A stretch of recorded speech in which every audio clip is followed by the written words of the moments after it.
Hey everybody, I hope everyone's having a great week. It's Wednesday. Once again, we have made it and we are starting on part 2 of this amazing lesson that I'm so happy to impart to you guys. So this is the portrait of a woman, the first one of 2019 in India ink, airbrush, white India ink on cardstock. Very exciting. So what I'm going to do is I'm going to do my weekly sign in to XSplit so I can hear you guys, and see you guys when you chat with me. That's one of the most important parts of the live stream, if you ask me, is our community and participation. That's what makes it special. That's why this live stream is better than the others. So I'm just going to put in my password. Let's see, almost there. Let's see if this works.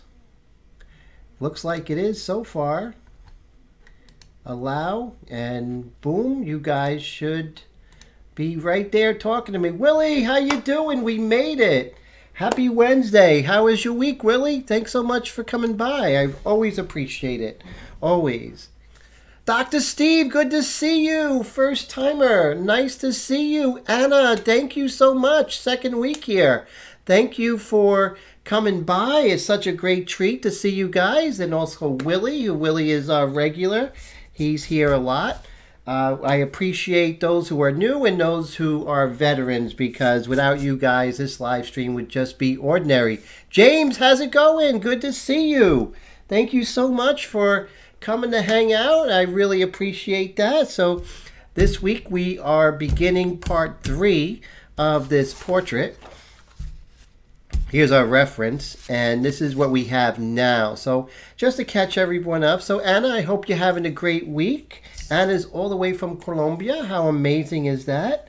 So what we're going to do, what I did last week is I used this white India ink and just went ahead and just lightly put in the white India ink with airbrush, just so that we have her flesh coming out from the background, so we can use this gray as a mid-tone. So it's really fantastic. Willie says he's been good and he had a great week. Thank God. That's wonderful. James is going to go get Rick. That's cool. And Dr. Steve, he says, I inspire him. Made some big purchases last night, by the way. Didn't see a place to put in Timothy PSA, though I wanted you to get credit. Oh, thank you so much. If I don't get credit, that's okay.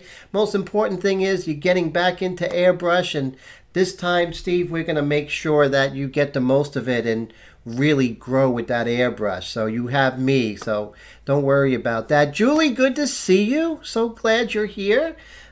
How you been, Julie? And Kiva, good to see you, Kiva. And Wendy, thank you so much. Heath, fantastic. We have such a great group today. I am so excited. It is, Anna says, yes, a lot of rain here in Long Beach. Oh, you live in Long Beach. I'm sorry about that. Long Beach is much closer. Well, California, Colombia, maybe just equidistant from New York, right? So I'm so sorry you're getting all that rain. Oh, bummer. Okay, so what we're going to do is we're going to start with a 3:3 ink to water ratio. So what I'm going to do is we'll always move our artwork far away from when we work with ink and water as far as mixing it. So we're going to go to this camera right here, so you guys get a better view of what I'm doing. Now, the Higgins Waterproof India ink, make sure it's the Higgins Waterproof India ink. That's very important. It has to be the waterproof. If it's not, it's just not going to work for you. Not with this technique. So make sure of that, guys.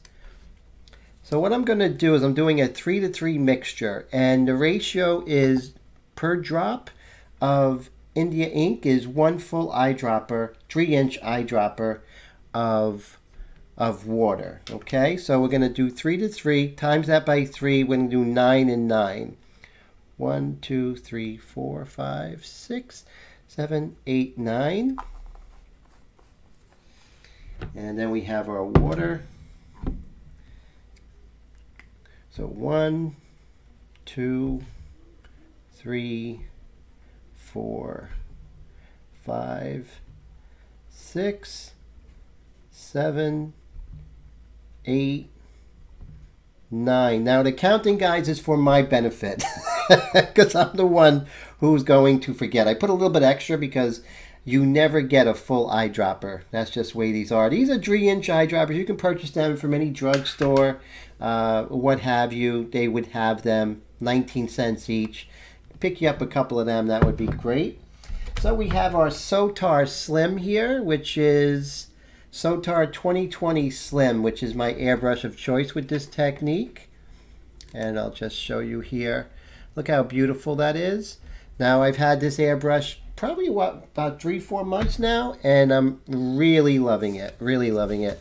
It's a great all-purpose airbrush. Great for details.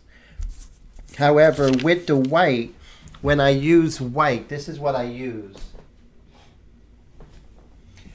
I'll use this one right here, which is the Badger Extreme Patriot Arrow. This is perfect for white because it has a nice thick head assembly, so you can go ahead without clogging the airbrush. I believe this 0.21 on a Sotar probably would be too thin for it to work correctly.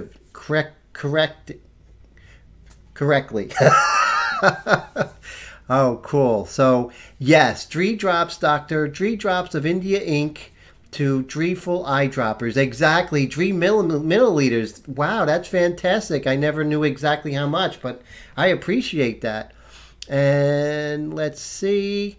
Okay, fantastic. So what we're going to do is, now when I load this airbrush up, it has this really small thing. So if I actually went ahead and tried to pour it in this way, let me show you this. If I went ahead and tried to pour it in this way, I'll make it too messy and perhaps overflow it. So I just take this eyedropper here, and I just put 2 drops of India ink, nothing more. Nothing more than that. Move this aside, and then we have, I will always do your first blast of India ink or whatever you put in the airbrush away from the painting, never on the painting, because there's going to be an air pocket in there. So you could get some really weird blowouts or anything. So have them on your test paper, never on your actual artwork. Okay, so I hope that helps. So Dr. Steve says he bought those. So glad that he got it right from the prior video. So cool, man. I am so excited. That is so great. Let me move my keyboard out of the way. No reason for that to be here. Just give me one moment, guys. Okay. So I am using the 2nd week in a row my new desktop. So things should be smoother. So I think that's cool. Okay, fantastic. So now what we're going to do is we're going to start darkening some of these areas, especially the hair and some parts of her body. So let's go ahead and begin that together. And remember, I'm a good distance away, which is very important. Good distance away. I would say a good 3 to 4 inches away, because if I'm too close, I'm going to make too strong a decision. So you want your decisions to be light and wispy, and then you can always darken them. There's plenty of time to go darker. Remember that. That's my motto. Got plenty of time to make things permanent. Right now, oh, there goes the compressor. Now when I want detail, I just go closer.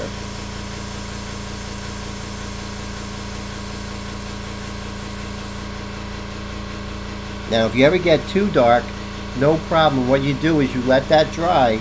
You don't get emotional and go ahead and try and fix that at that moment. Let it dry and then go ahead and lightly erase it. If I go ahead and erase something that is still wet, I'm going to damage that paper. Since we're working on paper, everything has to be Everything has to be with economy of paper. You want that surface to be perfect throughout your painting.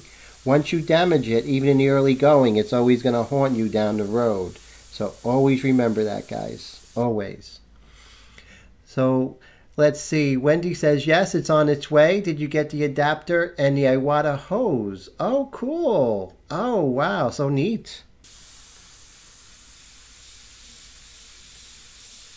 So I'm just going to work for a little while, guys. You guys go ahead and talks among yourselves. If you have any questions, let me know. I'm here for you. Dr. Steve says, can you actually erase once it's dry? You're going to be surprised, Steve, Dr. Steve, how cool it erases like a pencil. Really great.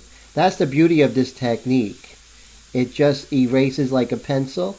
As you get darker, of course, it erases less and less, but in the early goings, it's so forgiving.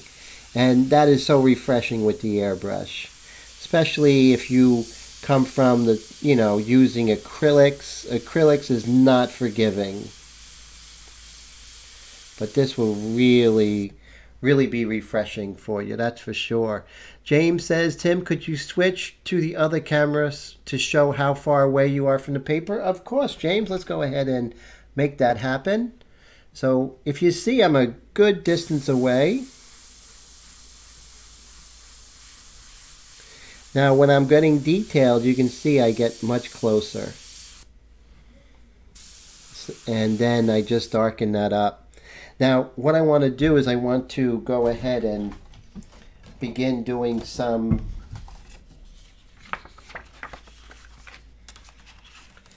darker areas, some really nice transitions. Now, I'm going to be playing around with this and see if I could find the perfect freehand shield for this. This one isn't perfect. I have a whole bunch of these, and I'll keep going until I find it. Some I made myself, like this one. This is not bad. We have a nice hard edge here. So you see, I want to get that hard edge, and I'll show you guys exactly what I mean. See that beautiful hard edge that I'm working on? And you don't have to, you can actually crawl along the surface. Just sort of move that up. So you see how I'm pulling up that. That might look too dark right now, but no worries. Everything's going to get much darker around it. And you'll see through simultaneous contrast, it's much lighter than it appears. So let's see what other questions we have. The hose, okay. Yes, Dr. Steve says he needs very forgiving. Me too, that's for sure. Let's see what else. Dr. Steve says, Tim, how do you keep your hard edge from getting too wet? Very important. Never, always do one pass like that. Never stain that one area. So even if it's not dark, you just walk away or step away from that area. Come back later. So if you see, even if I'm doing a dark area, I'm never going over that area twice. So there's plenty of time to get back in there. So I'm not going to oversaturate it. It's very important. So always remember that. So remember, I'm going to show you. So now, see that's a little bit darker. Now we could leave that there because I'm going to darken everything around it. But just for sake of showing you guys, I'm just going to just tap that. And look at that. Crisis averted. So it really is fantastic. But the trick is to let that dry. If you don't let that dry, then disasters are going to happen. So what I'm going to do is I'm going to look for this freehand shield, and I'm just going to darken this whole area right along here. So you see we have her cheek and her chin, which is much lighter and is coming forward. So what I want to do is I want to push back her trapezius and And right here is her clavicle. So we want to push that back. Let's see. And so I have the freehand shield down. I'm about a good 4 inches. And I even if sometimes it'll blow under. So if that happens, you just tilt it up a little bit. And you see that I'm just far away enough to have a nice, now if I was too close, I wouldn't have a smooth transition. The trick is to be further enough away that you have that smooth transition. Distance is everything. So remember, that's the most important thing when working with the airbrush is your distance. I'm going to go ahead and darken her earring here. And here you can see I'm getting closer. There we go. And what I can do is I could adjust that down the line, but I just want to hit that dark. Same thing here. I want to hit this dark, but I don't want to have the cheek unprotected because then you're going to have the dark come into her cheek. So you're just going to cover up the cheek with the freehand shield, and then we're going to just go ahead and just reestablish this dark here. Let's see. See that? So we're getting some really nice detail here, which is very important. And then let's see. And let's see if we have any other questions. He says, okay, no questions. Dr. Steve says, I got those erasers you recommended. So glad to see how well they work. Yes, those erasers are fantastic. And when I'm looking at tonality, do you think about it kind of like Ansel Adams' zone system 0 to 10? I do, but how we work is basically we are working the whole picture together, and then we're gradually working on the midtones and then bringing everything to its solid black, like 10, 0 being black, so hit the 0 and the 10 at the very end. Sort of working from the middle out to those. So let's say we're working from 5 out to 0 and 10 at the very end. So that's pretty cool. So Willie says, Tim, how do you go about picking a picture to paint? You should see, for this picture, for this week's live stream, I struggled for a good 2 days before I found this, which I felt was emotional and different, and also a very good teaching picture because of all the lights and darks, but also this very high key area. How do we solve that question? So I think that was something that's that would be really fun for you guys to see. As we are going, we want to make sure that we're erasing. So we're just going to go ahead and erase some of these lines while we can. We don't want them to come back to haunt us. Okay, and then over here as well, we can erase some of these lines. So the pencil lines go away, which is really great. So James says, cool, good explanation on the tones. My pleasure. Yeah, Dr. Steve says, love the pose. I really do. I love that look when someone's looking right at you, their head slightly tilted down. There's something confrontational about it, in a sense that it's confrontational in a good way, I think.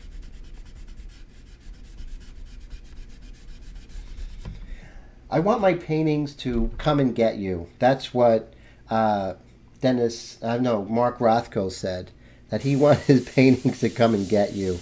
And I was intrigued by what he said. So if I'm in a group show, I have a successful piece when people are drawn away from other paintings to come look at mine. Wendy says, you want to fight her. That's too funny. No, definitely don't. Let's see. And I'm going to go ahead and make sure I get that darker tone, but I don't want to go into the dress. So I'm using that freehand shield, not over saturating it, of course. And then we're just going to continue down here. And of course we are going to go ahead and, reestablish these and be have a lot more finesse. But right now we are doing what Angela said, which is paint the ensemble, work the whole thing together. So when it's done, it's as if it was painted all at one time. So that's what Jean-Auguste Dominique Ingres said, 19th century French academic painter. So we have here, Julie says, Tim, could you put oil glazes over this, or would you need to be a different surface? Definitely. This is paper, and we are pushing this paper, even though it's cardstock, with the India ink, we're pushing this to the limit. Now, if I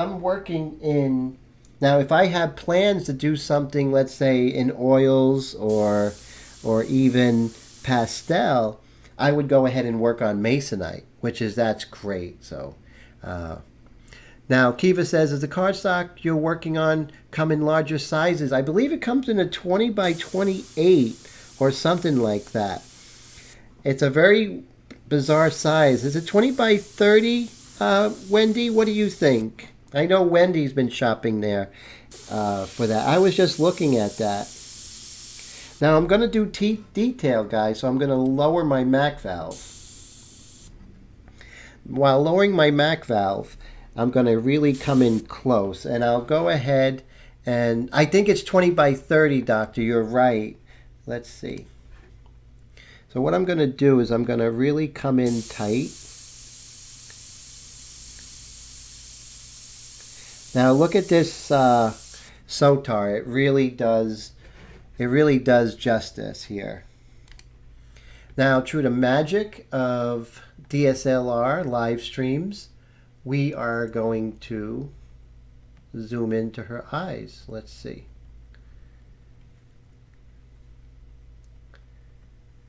And now we can sharpen. There we go.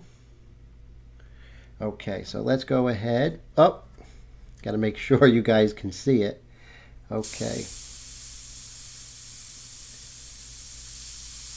Now it's interesting because even though our subconscious would tell us that we're going to continue this dark all the way over, but we're not going to do that because that's not what's happening.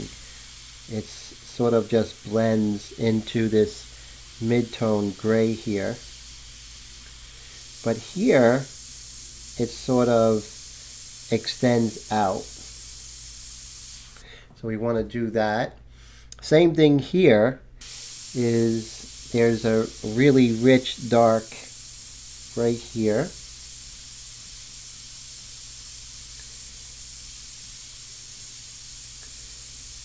And we're still working in general terms here. We're not getting too specific. Now let's go ahead and establish her eye here. We're going to work on her pupil. Don't oversaturate it. That would be bad. So we're just not overwetting. And I'm going to come back in with the paintbrush. So that's no problem. And then here we're going to just establish the underlid. Let's see if I could just zoom out just a tad here. There we go.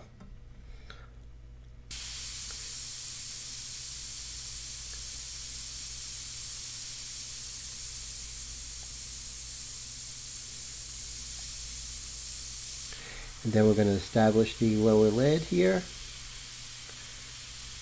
Like I said, this is very forgiving. So it's not like this is written in ink. There we go. Now we can move on to eye number 2. And that one's a little bit different.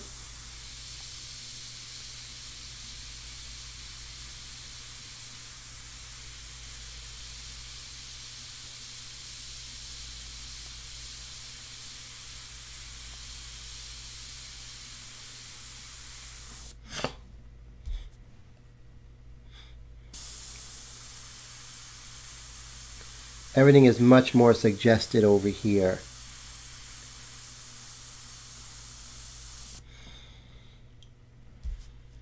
And then we have her eyebrow. which comes up at quite a steep angle here. There we go. And then we could maybe even work on her nose here. Let's work on the cast shadow.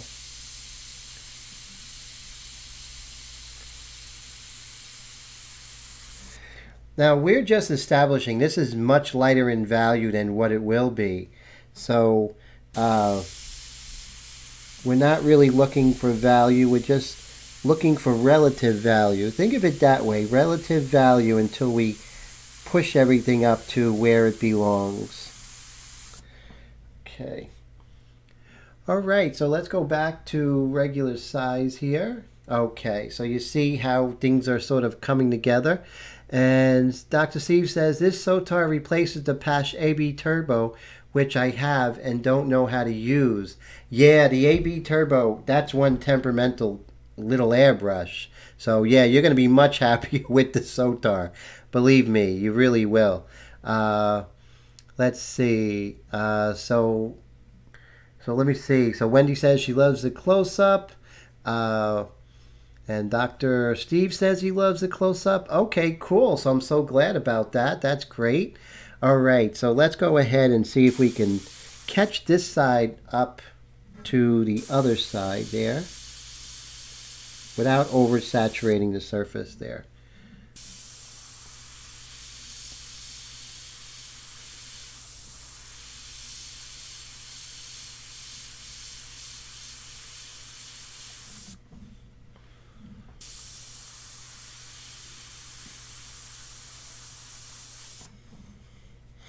Okay, fantastic.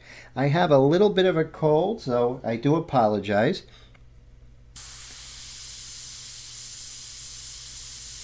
Let's work on her lip here. And let me see if I can show you, James, just the distance that I'm at.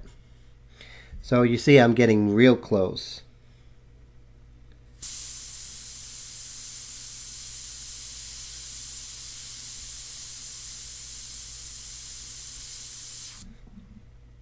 Make sure I don't have any tip dry. Now I feel like I'm low on paint. One of the things with the Sotar, when you feel it's getting low, you want to go ahead and reload. So we're just going to go ahead and reload real quickly. And like I said, everything's a much darker value. We're just bringing up everything together from the mid-tone, and we're bringing it darker and darker. And then the lights are going to start revealing themselves. And then at the end, as always, we're going to come in with the highlights and the dark accents, and it's just going to fall into place like a puzzle, which is pretty cool. Okay, remember, first initial shots are always, see that?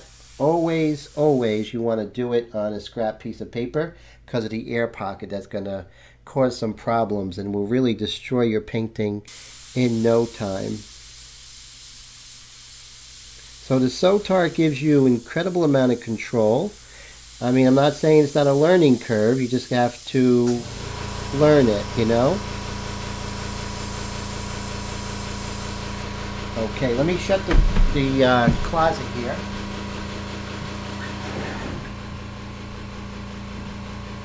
There we go. And let's change our angle. So as you can see, we are really sort of working from here out. We don't want to get too involved with this before we start catching up the rest of her face, her hair, her body. Everything has to come together.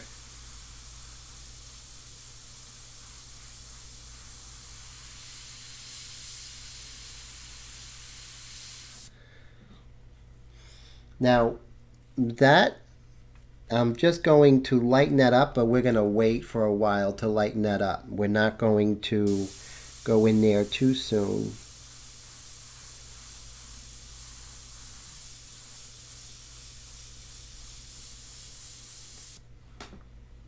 Now, let's go ahead and see if we could darken up some of this area here, especially like right here. Let's see now. It's always important to find that perfect freehand shield.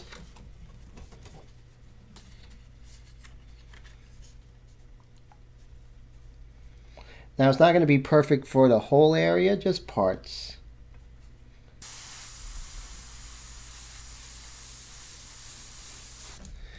Okay, see that? So we want to make sure that we keep that hard edge because that's going to help us down the line.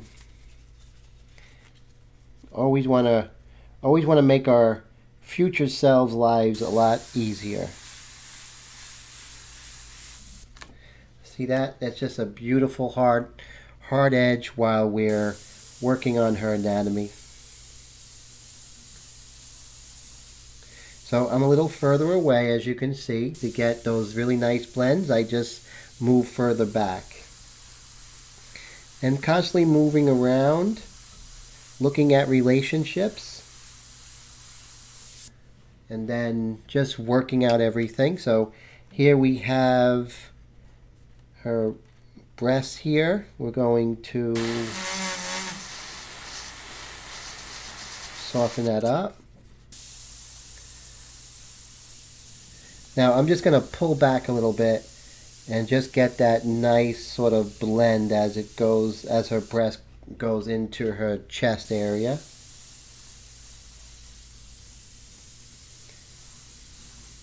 Now when we went ahead and established this white here, it's great because it gives us a white, but we can go over it with the India ink very easily without having any adverse side effects, which is fantastic. And Dr. Steve says, do you wipe the template off? Yes. After a certain amount, I will. So if I stay in one area, I definitely will make sure I'm wearing a pair of pants that I'm not too attached to. That always works. So that's really important. So very good question. And so let's see.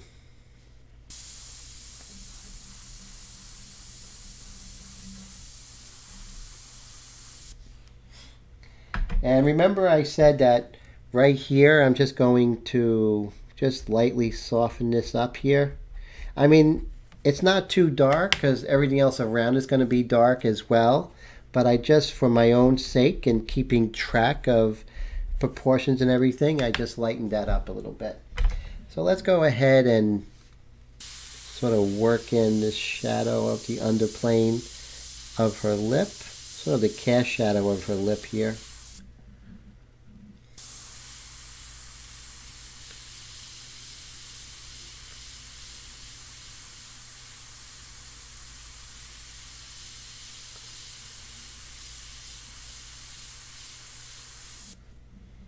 Okay, and seems to be some shadow here, and this could be adjusted in so many different ways. We're just going to establish, and then we'll come back, you know, maybe establish some harder edges here and there, but right now we're just sort of getting down the blueprints, and then we'll get darker as we go.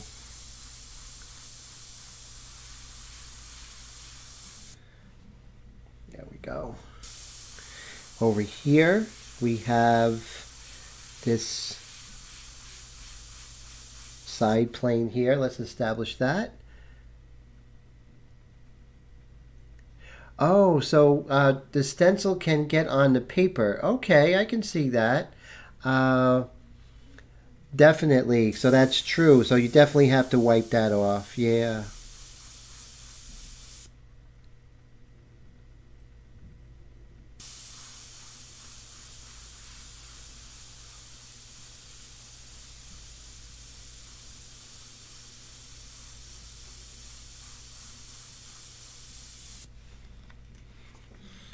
All right, so let's move on to this area right here.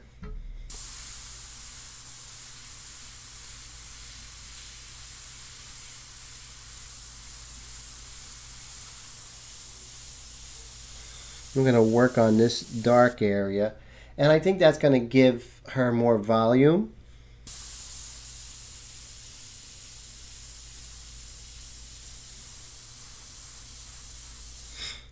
So I'm not sure if I'm going to go ahead and just extend this dark all the way out, or if I'm going to go ahead and establish her earring here and the side of her hair. I'm not sure, but let's see. Maybe I will now. So no time like the present, right, to take care of this. So what we're going to do is we're going to quickly draw this out. Now, some of this is going to be a quick drawing lesson, guys. Is we are going to just see just different landmarks. One of the landmarks I'm going to check is see where the top of this earring lies. And it seems to lie at the midpoint between the tip of her nose and the bridge of her nose. So I'm going to make sure that it's going to be right about here is going to be the tip of that earring.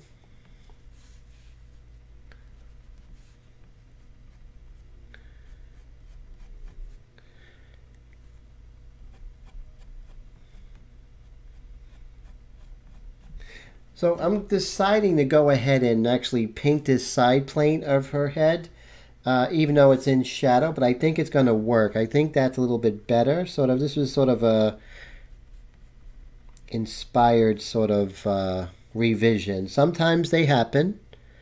So right here I can see, if we look here, we look at the angle, and it's sort of hitting right where her nostril is. The bottom of her nostril starts, and I would say at between 2 and 3 o'clock.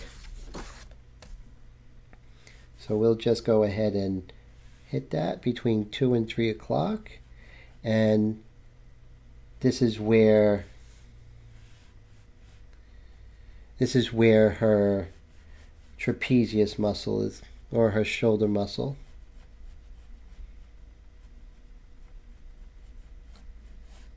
Like that. And then, and I could always adjust this, but this is a quick on the fly sort of revision here.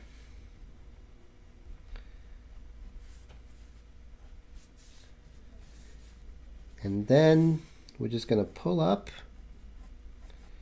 right about there. Make sure that looks right to me. Maybe a little further in. There we go. Like I said, this could always be adjusted.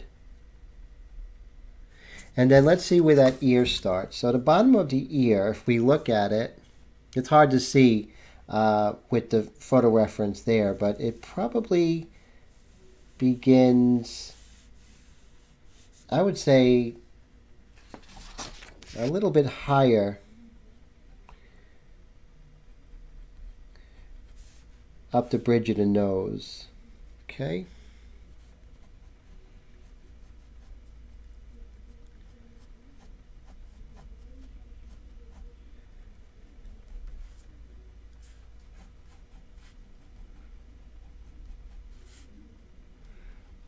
Okay.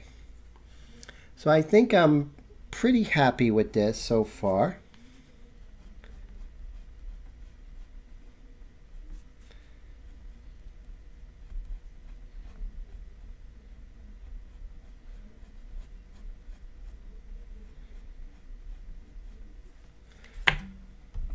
Okay, so this is going to give me a little more definition and sort of bring things together.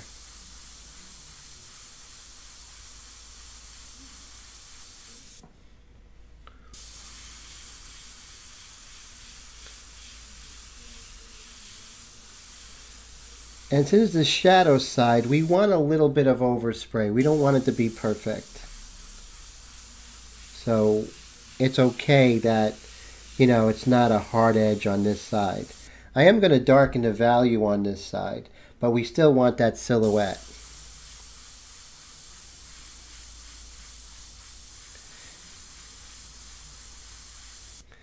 And let's go ahead and just get rid of some of these pencil lines.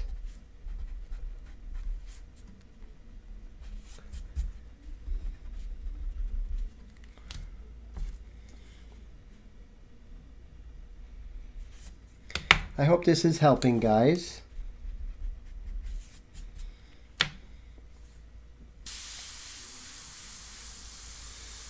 And now I can feel pretty good about working on this shoulder here because it's more defined.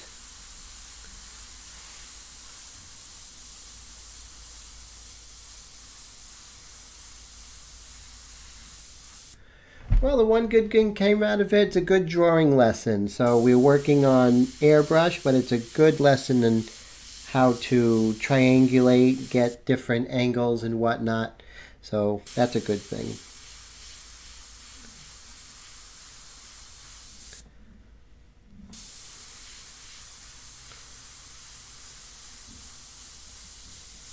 Just want to establish how this side sort of blends into her shoulder here.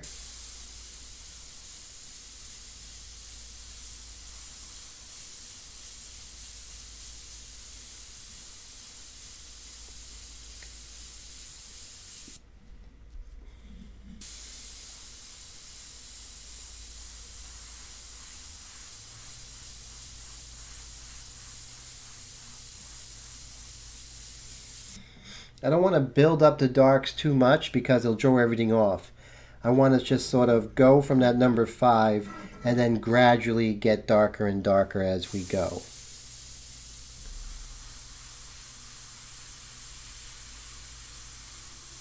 So I'm about 3 inches from the surface, and that's how I'm getting this really nice smooth blend. So I felt that I was running out, so I very quickly emptied my airbrush, whatever was remaining, and then I'm just going to reload it again. And as I'm reloading, I'll see if anyone's asking any questions or whatnot. So let's see, what do we got here? So Julie left. Oh, Julie, take care. Thanks so much for coming by. If you have any questions during the week, always feel free to drop me a line at Ink Flingers, the Facebook group. So that's pretty cool. So I hope you have a great week. Julie, it's great to talk to you. And let's see, let me see if anyone asked any questions while I was working there. Let's see. I don't think I see a question back there. But if anyone has a question I haven't asked, feel free to go ahead and re-ask. So that's it. So Bill, how you doing? Good to see you, man. Jake, how's it going? So we got some new people there who just joined us. So it's great to see you, Bill and Jake. You guys aren't new, but new tonight. There are regulars as well.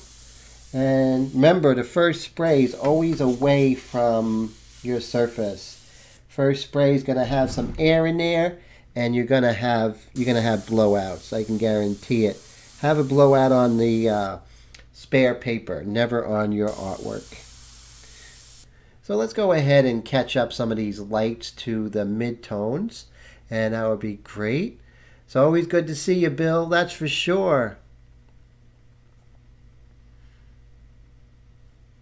So Wendy says, have a great night, Julia. Please come back. We need girl power among all this testosterone.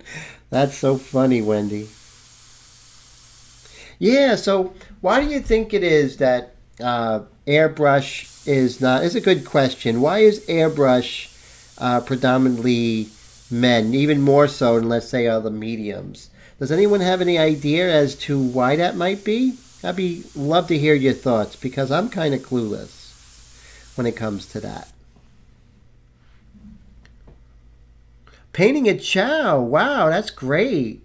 That's fantastic.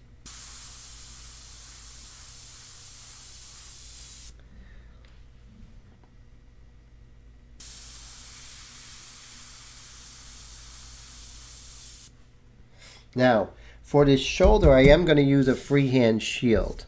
So we're just going to see what would be a good freehand shield. Now, I can always go ahead and just crawl along. If you don't have the perfect freehand shield, let me show you the best way.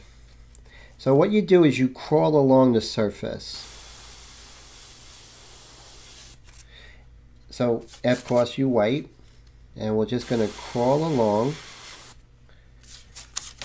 One of the things you want to also do is make sure when you have a freehand shield, you don't go in this direction of the freehand shield if you can, because when you go, let's say, vertical or something like that, you get more of a more realistic edge.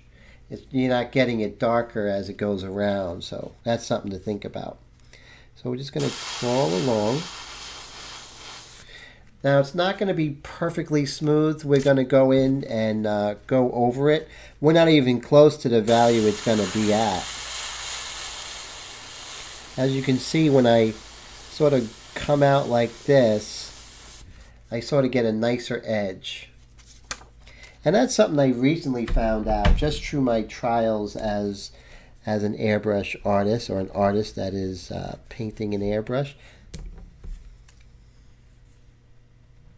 Now last week I did mention the difference between an artist who works in airbrush and an airbrush artist. And it's pretty interesting. Oh, let's see what it says here. James says, I think women are less likely to deal with the hardware, more concerned about the artwork. Very interesting. I think that's cool. It's a very good viewpoint. Bill agrees. Most airbrushes are shiny, so it attracts us guys. That's right. So funny.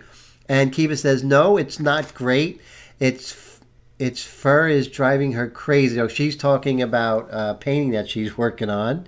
And then Wendy says, gadget, free soul, and cause men to use this tool in auto shops. As Dr. Steve says, guys are fascinated by blowing air and shiny things.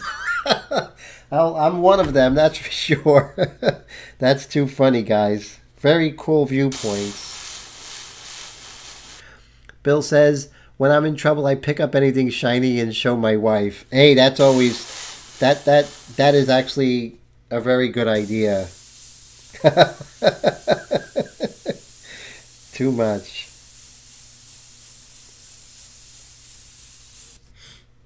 So we're establishing this here, and let's see if we can go ahead and establish this edge work here.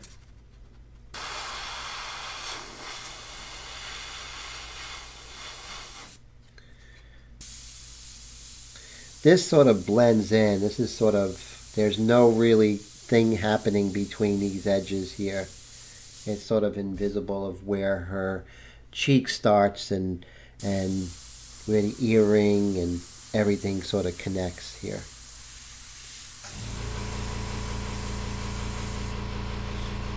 And that becomes more apparent as we go.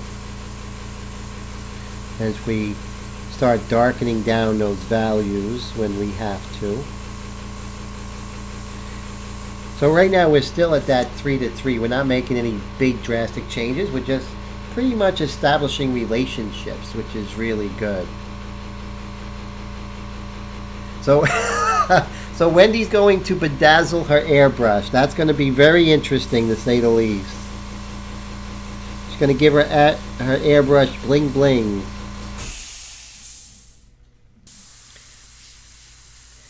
Actually, I had seen Jeff Chamberlain's airbrush. He had his dipped in gold. That was really wild.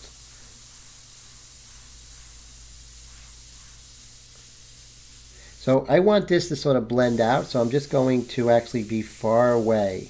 So I just pull out further and I get that nice blend. The difference between an airbrush artist and an artist who paints an airbrush is an airbrush artist actually learns how to use the airbrush to do things that they normally would do by hand. And I'm not saying like tips and tricks, but just learning what the airbrush does and using its nature to create things like soft edges and hard edges and fades, as opposed to doing it, let's say, if you're working another medium. I'm learning to get there, where I can basically just have the airbrush do the work. Of course, the artist is the mind behind the work, But you guys know what I'm saying.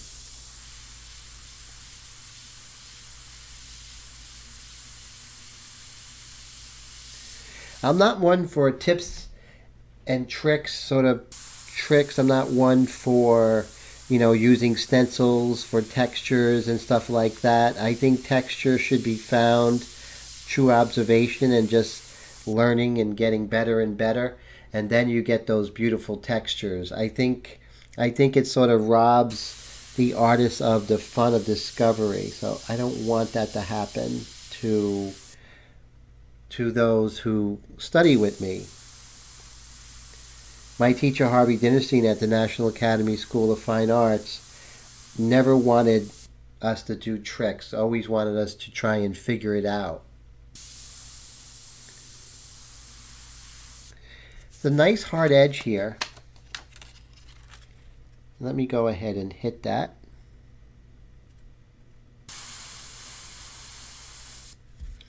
So I really like that hard edge. I'll soften it up as we go a little further back. I may lighten that up, but that's okay. We're just establishing things. As you can see, I'm moving all around. And then let's go ahead and work on this side.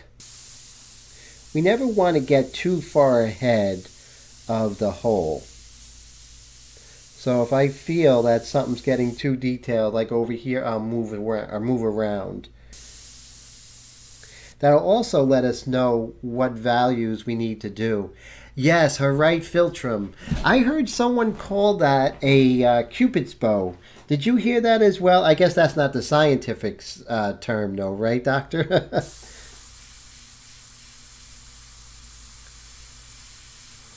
Now that appears too dark now, but as things go darker around it, that's going to lighten up, definitely. Yes, James, exactly. Figure it out through hard work and also really learning how to use your material as opposed to relying on stencils, because we're not really learning what the texture is, what it's doing. I think that's much more healthy for us as artists. So right here, we have a beautiful hard edge happening. So where is that hard edge? I think it's right here. Yes. So I'm going to go ahead and we're going to be a good distance away for right now. We can always get darker. See that? And then we could pull that around. Now, all my viewpoints basically, guys, come from me having that New York City Art School education, for good and ill. It just, I do things a certain way because I was trained that way. And that's why I do that. I'm not saying that my ways are the right way, the wrong way. That's just my background. And we are where we come from, as far as, who our mentors were and everything. So that's sort of why I'm like that. Of course, I studied pastel and oil paintings long before I even came to the airbrush. So let's see what we have. Oh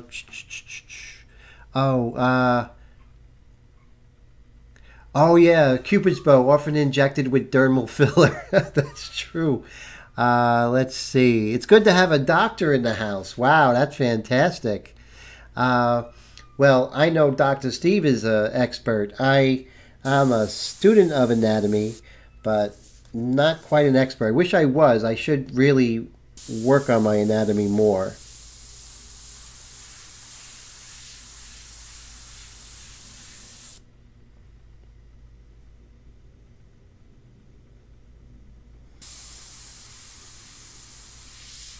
Okay, so what we're going to do is we're going to continue down. My airbrush is getting a little, remember, whenever you feel that airbrush getting a little low, spray it out, and then we'll go ahead and reload.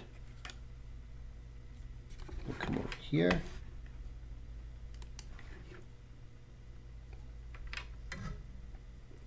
Always away from the artwork and no more than 2 drops.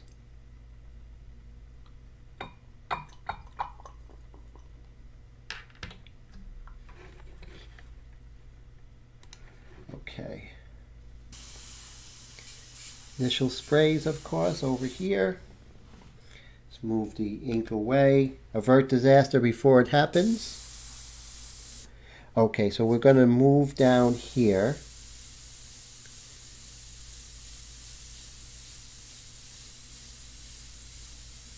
I'm a good distance away. Now, if I was painting with close distance, I would not be able to have this much freedom. It's almost like sketching with a pencil, guys. And that's what I liken it to. This whole technique derived from doing these pencil sketches on the train during my commute when I worked at Amazon for 10 years. Just want that nice hard edge there. I may de-emphasize that down the line, but at least I have it. There we go. So as you can see, I'm pulling everything together, getting those values aligned.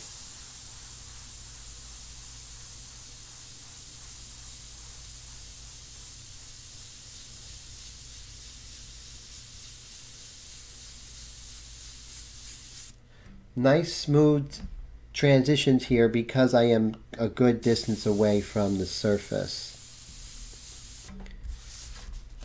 Can't tell you how important distance is when it comes to airbrushes, airbrushing. It is like one of the important things, and I don't think that's taught too much. You hear about reduction, and you hear about air pressure and how much you pull back. But the distance is, to me, the key. And this little MAC valve, let me show you. This little MAC valve is your best friend. I set my airbrush at 30 psi, and then I adjust it accordingly with the MAC valve.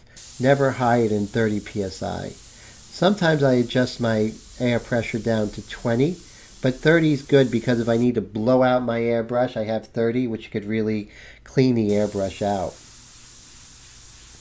And then what I'm going to do is we're going to work on this area right here.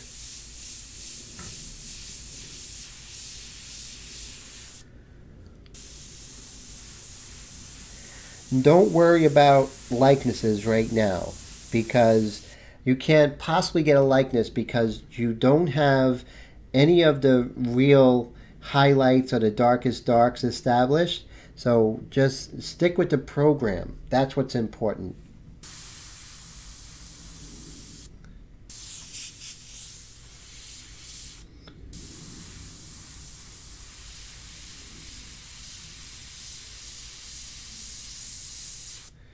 Of course, as you're working, you're going to constantly be moving around and everything like that. Dr. Steve says it's popping, can't get over the transformation just by darkening her chest, making her face. Yes, very true. Slowly but surely, it's going to start coming together. Sort of evolves and then like sort of a crescendo at the end, you know. Wendy says that, oh, Kiva says that it's coming alive. I appreciate that, guys. And let's see. So Wendy says she loves the MAC valve. Thanks so much for telling me about it, Tim. And she's beautiful. Thanks, guys. I really appreciate the votes of confidence. Thank you. And I'm not worried about if it looks like her. That's not my concern. Ultimately, it is. I mean, ultimately, the concern is I want it to look like my model. But the most important thing right now is tonal structure, creating a unified image, and then it comes together at the end. So right now, it's all about getting everything together. We're also going to come in here and hit this shadow plane of her breasts here, and then maybe hit some folds, and then we'll work on her hair. But we're not going to make sure we don't go too far ahead of anything right now. I'm going to reload the airbrush.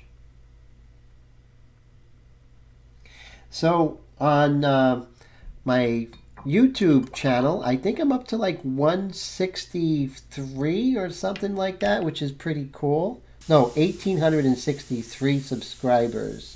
So I'm thinking maybe by March I could hit 2,000. That would be wild.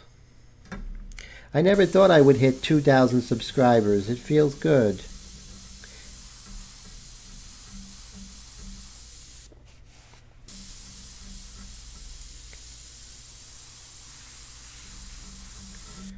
Okay, so let's go ahead and move down here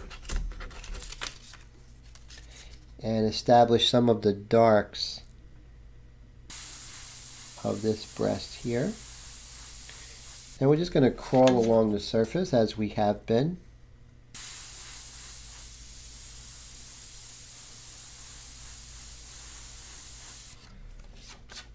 And what we're doing when we're doing that is we're maintaining that cloth of her dress to come out just slightly. Get that nice hard edge. Now, it's almost like you ever get a hard edge on accident and it's almost impossible to get rid of that hard edge once you do it with the airbrush. It's sort of like that. It really gives a good precedent for the rest of the painting. That edge is going to stay throughout the whole painting, which is great. So right here, I simplified this edge of her dress here.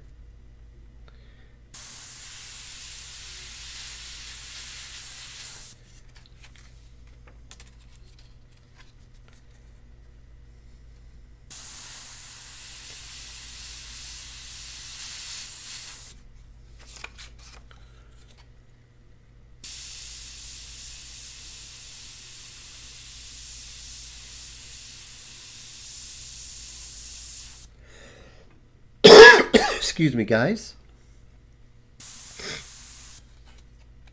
Now, this right here, we're going to come in with white pastel at the end to really pop that out. So that's going to be cool.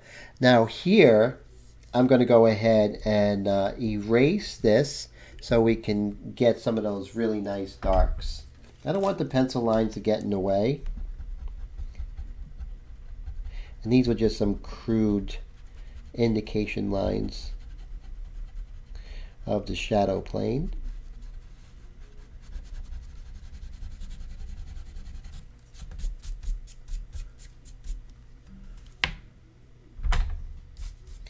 Okay, so we have some very soft edges over here.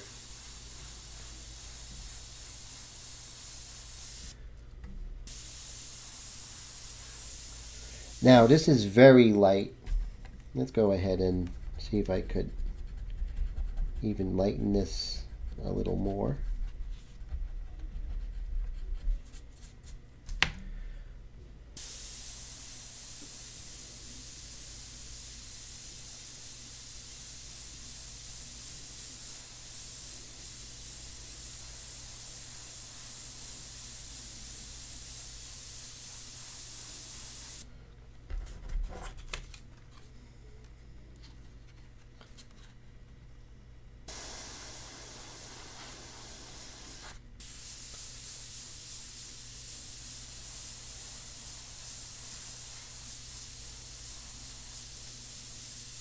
And being that good distance away, I'm able to get some smooth transitions. And then here we have a softer transition here. Just want to make sure we get this shape correct. And then keep this edge really kind of amorphic in a sense.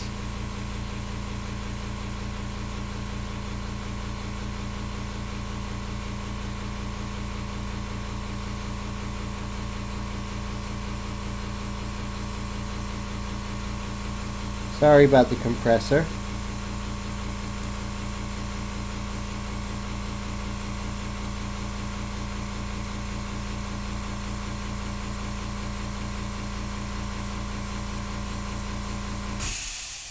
But as you can see, we're moving all around right now, keeping everything sort of loose.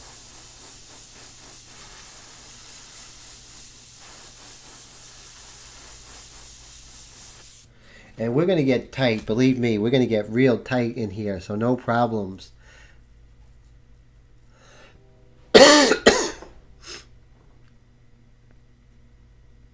Oh, Wendy says she's a queen of soft edges. That's pretty cool.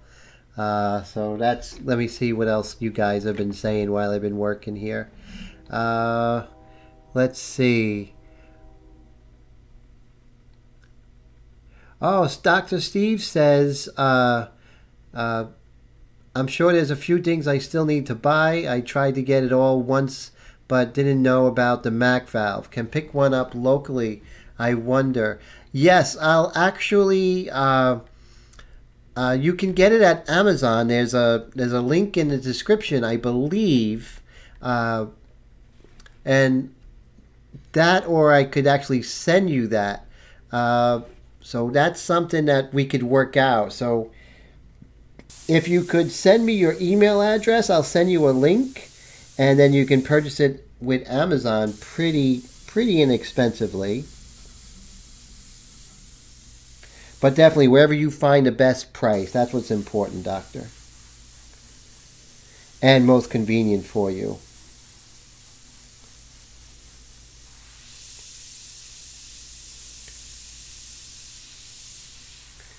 I'm not going to get too involved with this live stream in here. I'll do this off camera. Let's go ahead and see if we could maybe work on this shoulder, bring this dark down.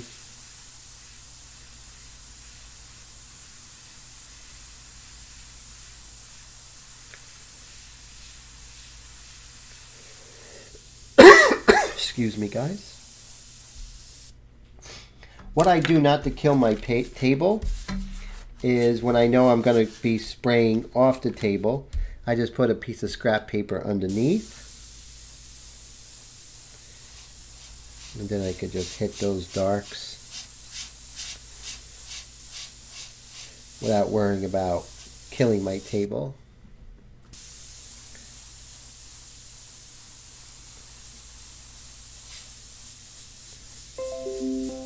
So I sort of like how things start blending down, which is really cool.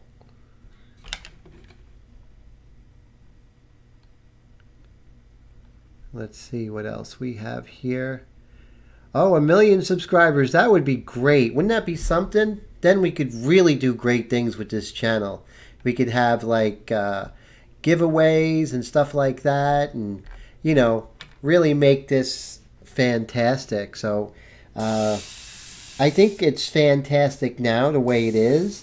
There's a lot of charm to a small channel, but a bigger channel, you know, I'll still remember you guys who were here in the early stages to give you like really great access. So I would never let you guys who are with me now get lost in that shuffle. That's for sure. I'll remember who was with me when I was little. What do they say? You go home with the person who took you to the dance or something like that? Pretty funny. So Willie said he got his on Amazon. He loves it.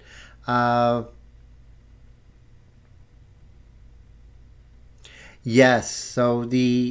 So James says he needs a giveaway. We're definitely going to work on that, James. That's for sure.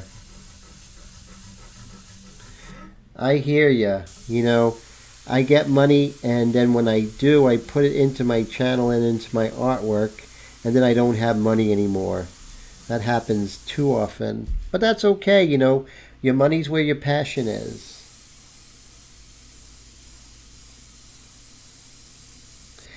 I'm low on air, so definitely I don't want to test faith and keep going. So I'm going to see, I only had one little spray left.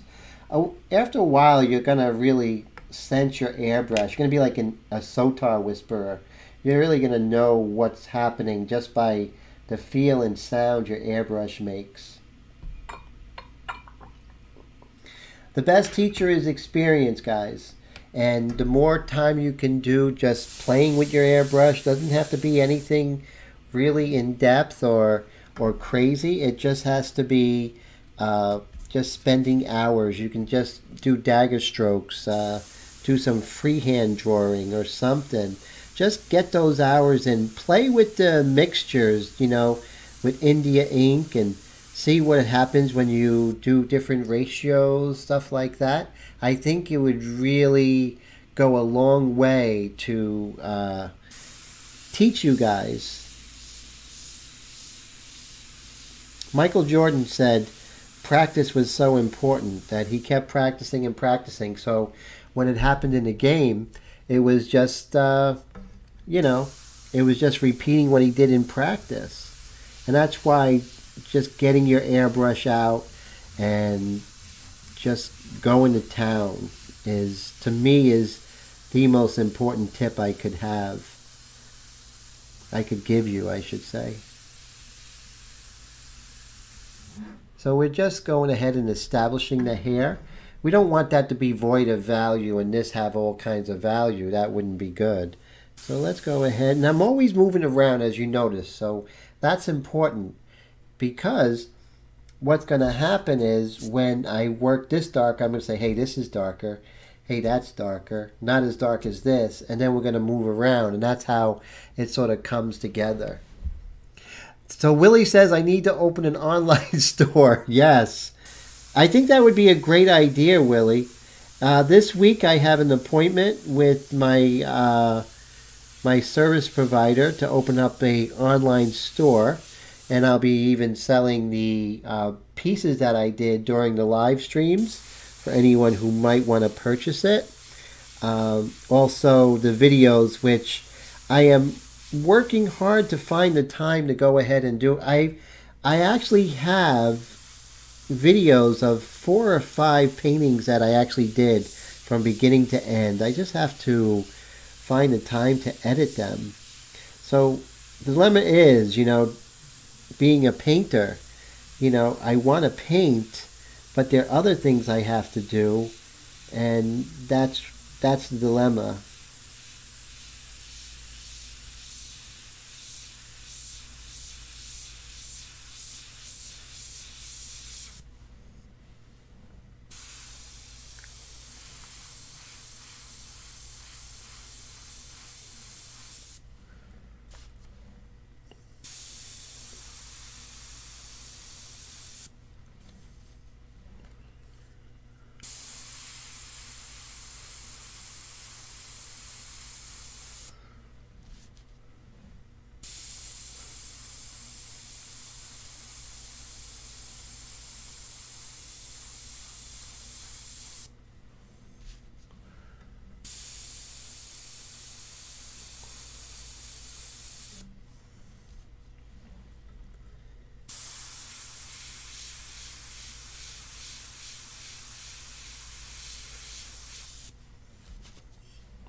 Now, since I'm working here, let's not forget the lower half of her,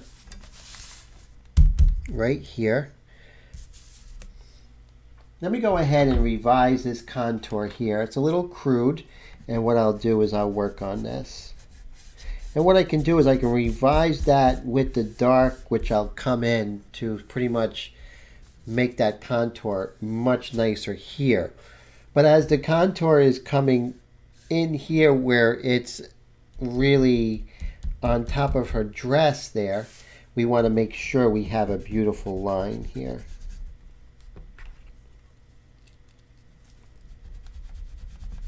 I'm going to say that line is the probity of art, that it is 80% of a good drawing, or 85%.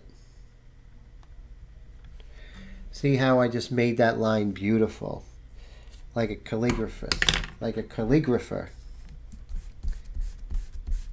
This, of course, I'm going to fix with the dark that's coming around it, so stay tuned for that. Bradley, good to see you. How you been, man? I'm glad you made it. Thank you so much. Bill says, yes, my wife has stress coloring books. Pretty cool.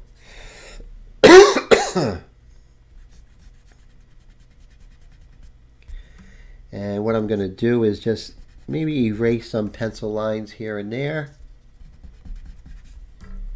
Like I said, I don't have a likeness yet, but that's okay. I'm not getting emotional about it. I have a lot to do before I just bring it all together. So no worries, guys.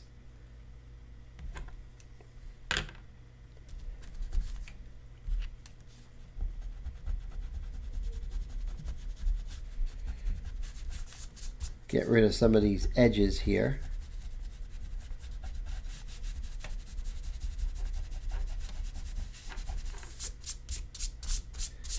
Okay, now there's some pretty interesting darks created by the fold here, but remember, you tilt it up so you don't get any air getting underneath. Tilt up the freehand shield. There we go.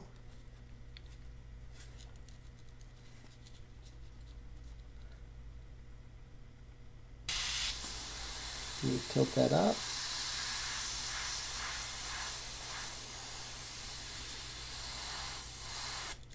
Okay. Wipe that off. I'm a good distance away because this is going to be a very light fold shadow there. Over here we have a mid-tone. We have the dark here, or the Terminator, and then here we have the mid-tone coming up like this.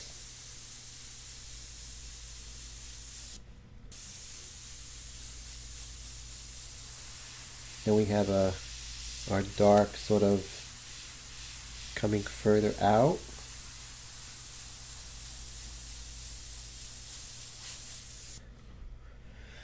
Okay, so now we have that established. Let's take a quick look and see where we can make some darker decisions where it is still too light compared to what we are working on at this time. So right here I see we can come in darker. And we have a nice hard edge here on her strap.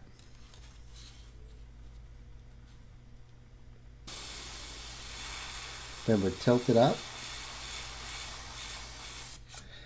Good distance. I don't want it to be too harsh.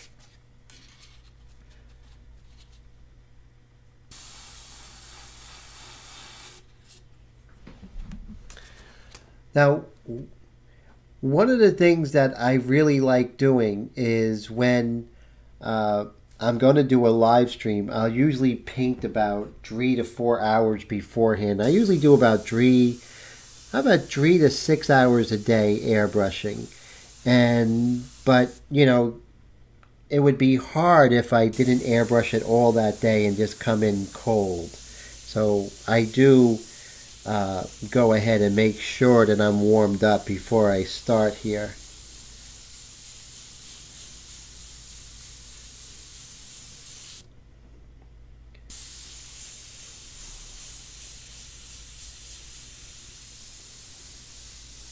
Now here's a very subtle, but I'm so far away, probably about 8 inches.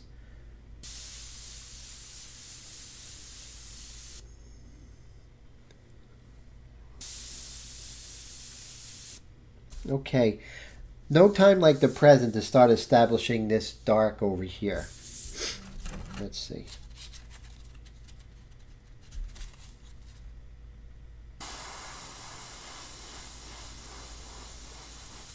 And like I said, you don't want to do your freehand shield and go along the edge like that, because it's going to be obvious you use a freehand shield. You want it to have it where the figure is actually coming out from the background, out of the darkness.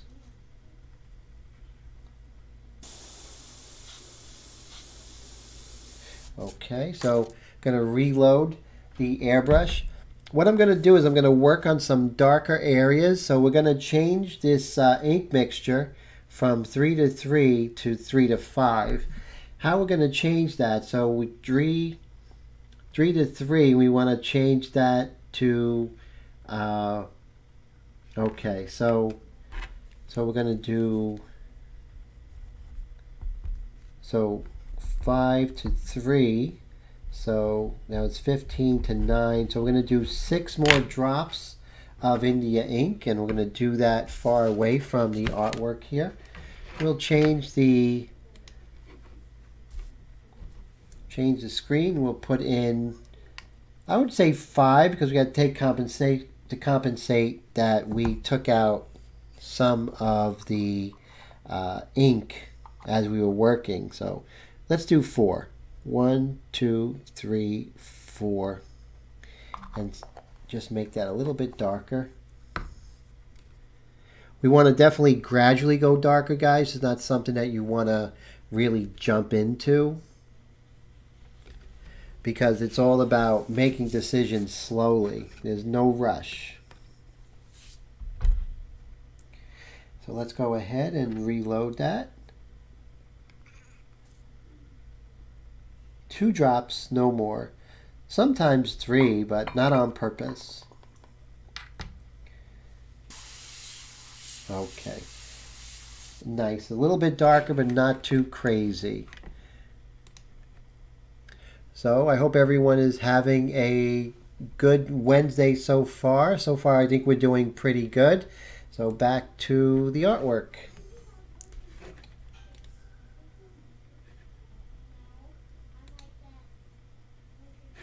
Okay, I just gotta go ahead and reauthorize the chat. Be right with you guys.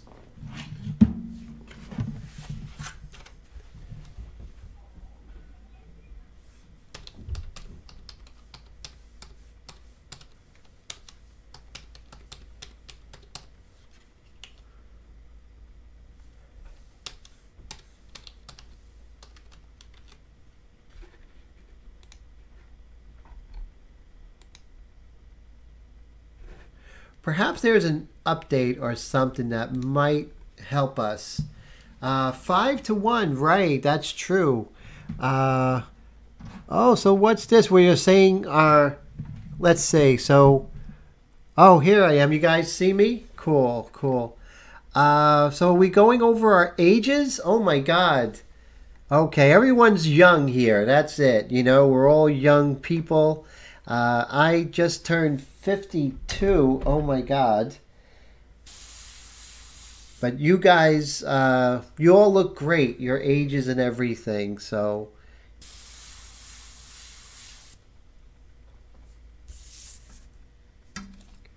Okay, fantastic. So what we're going to do is we are going to, I think art makes you young. I feel young when I'm painting. Are you guys the same way? When you're doing something creative, you feel like a kid? I really do. I really feel like I'm like 15 again whenever I'm at the easel.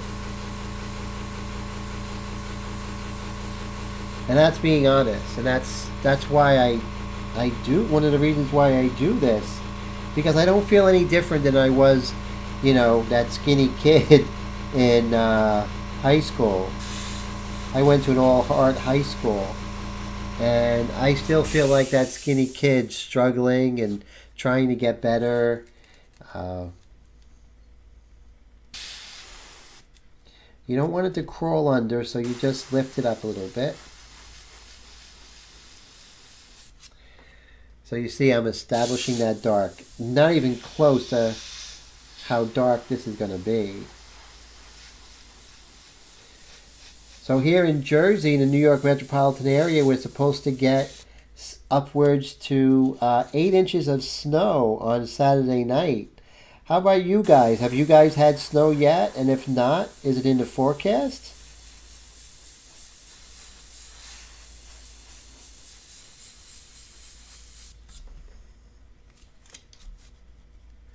James says, I'm not an artist. I'm just a kid playing with his toys. That's exactly it. I think that's what... I think you just described an artist. Oh, it's so... Dr. Steve says it's going to snow more here in Pittsburgh. Oh, my God. That's unbelievable. Whew. And so that's gonna be that's rough. So you get a lot of lake effect snow, is that true?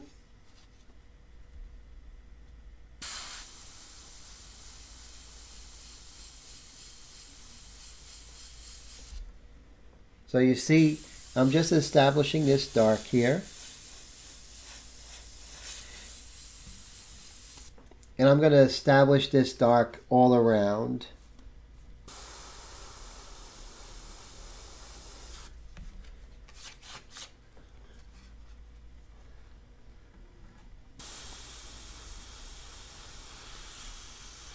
Just crawling along the surface there.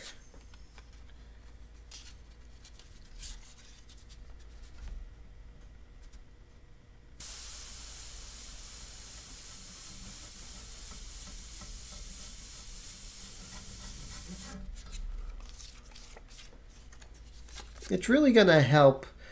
Oh, so Kiva, you haven't had snow yet. Now, Kiva's in, I keep getting this wrong, but you're in Ohio, right, Kiva? Or Kentucky? You're right by there, right? I am so sorry. I know, because you know what throws me off? Because you do murals in different states, and I keep getting mixed up.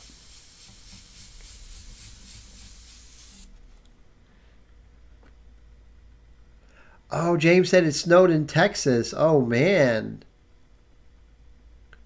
So Dr. Steve said it snowed some, it's supposed to snow more this week. Oh, okay, cool. And he says in central British Columbia, oh, in Canada, snow. Yeah, you guys had a very mild winter so far, right? In Toronto, are you by Toronto? No, Toronto's in Ontario. So, okay, so I need to go ahead and reload this darker ink. But as you can see, establishing that dark is going a long way in creating the whole image. Yes, where West Virginia, Kentucky, and Ohio meet. So you got to give me some learning curve there. That's very confusing, Kiva. It's very confusing. You're right there, you know. All right. Let's see. So we're going to load that India ink in again.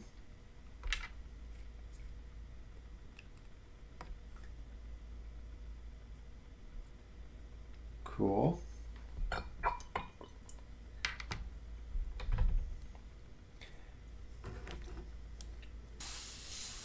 And we're going to continue pushing this dark up here.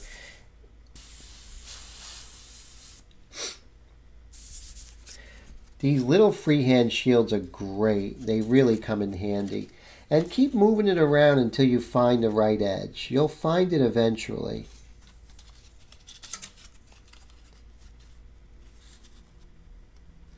See, it just takes time. The trick is not to just follow the contour of the freehand shield. That'll sort of give it away.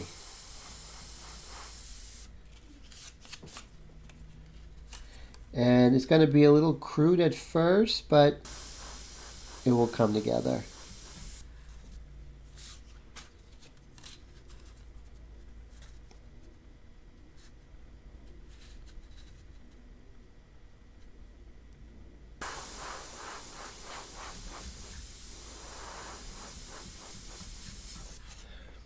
See that? It'll just come together eventually.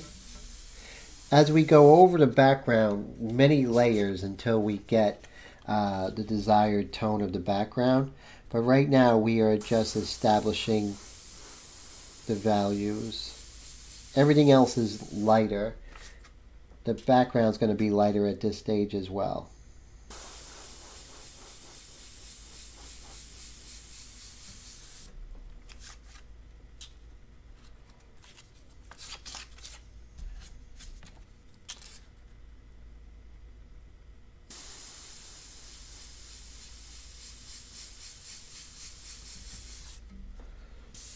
Cool, okay.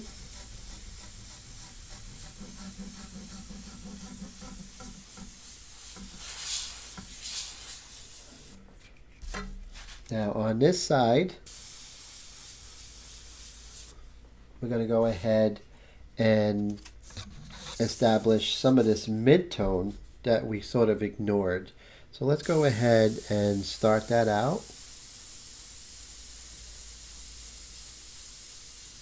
A good distance away. The mid-tone is going to look dark only because this is not close to the value it's going to be at the end. But let's work on the edges. What's happening? If these were two states, what would the borders look like? Or the coastline?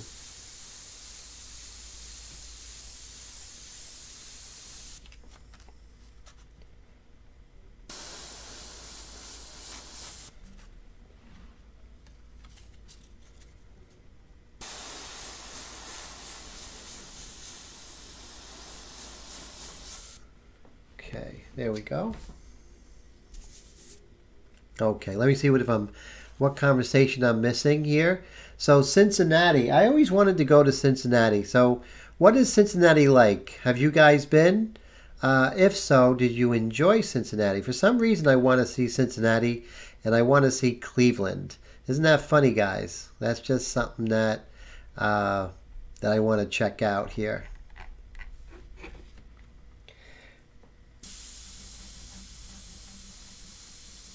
Work on some of the mid-tones here.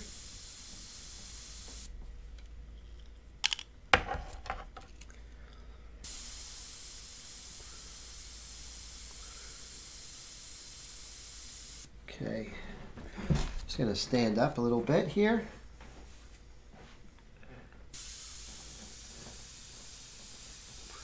So I'm always moving around.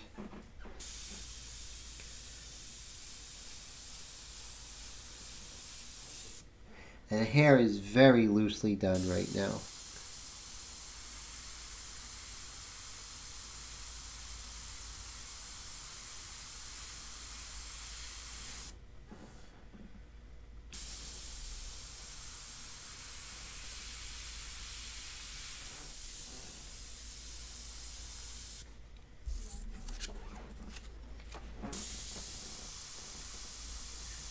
Yeah, I don't know why. I guess I was in St. Louis. I enjoyed that city a lot. That was a fun city. Small compared to New York, of course.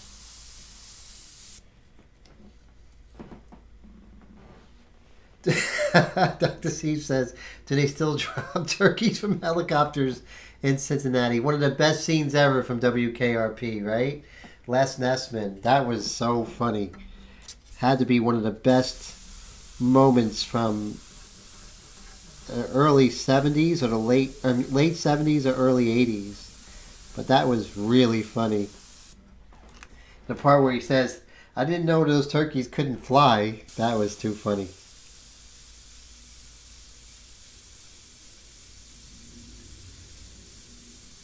Okay, out of paint again, or ink. I'm going to load real fast, 2 drops.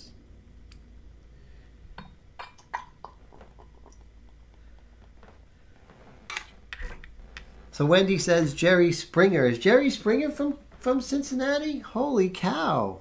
That's pretty cool. Lonnie Anderson. Oh, wow. I remember her.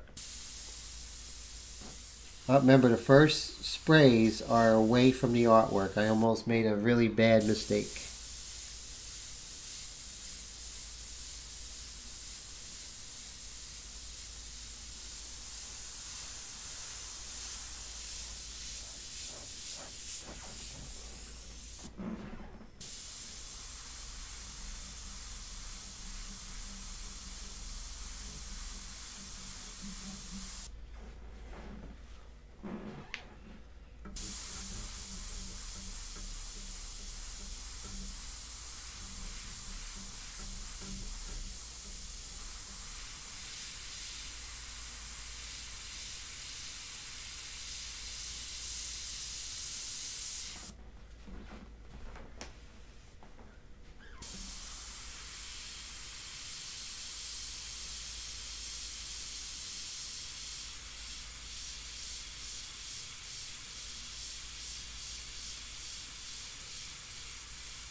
So Springer was mayor of Cincinnati? Really? Holy cow.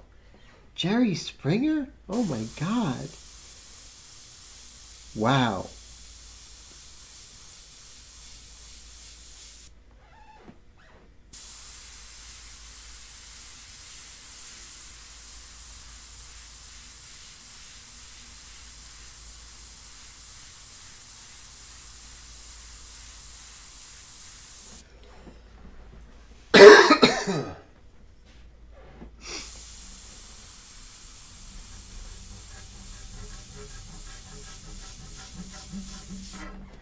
Just going to take a quick water break. I'll be right back. I'll actually be talking to you guys. So, were you painting the hair? A little bit, yeah, not too much. I'm going to establish that. There's some things I'm going to use for the hair. One of the things is pretty interesting. Is something called Blackbeard wheat. I don't know if you guys seen it in some of my past videos.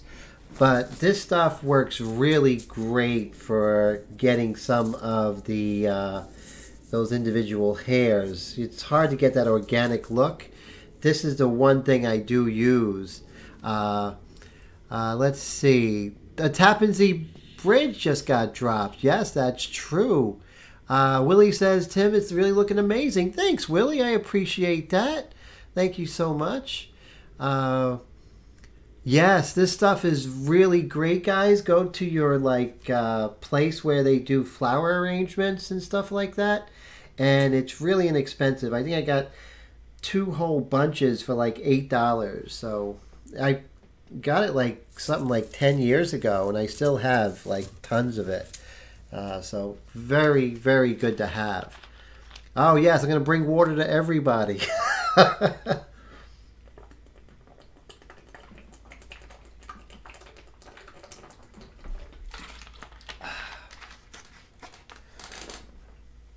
Painting and talking is thirsty work. Blackbeard is awesome. Coffee is awesome. Kiva says, yeah, I painted some murals under that bridge with a famous artist from New Orleans in October. Awesome experience. So cool. So, let's see. We are going to move forward with this. I think this is a great live stream. I'm really appreciative of everyone coming along and spending your Wednesday night with me. I'm really enjoying your company, guys.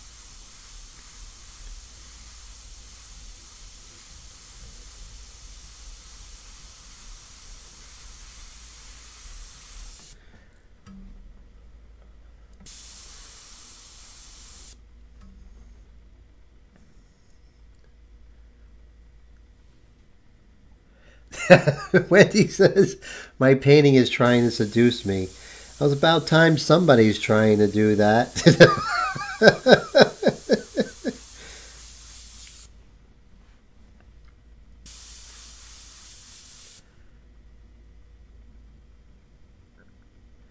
Oh, no, that would be fun. I would love to hear you guys talk. Maybe that's later in live stream technology.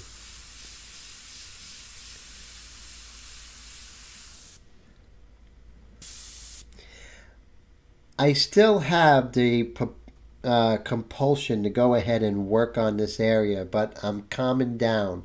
I don't want to do that. It's too premature. I have a lot to catch up the whole than working on those individual areas. So make sure you guys do the same thing.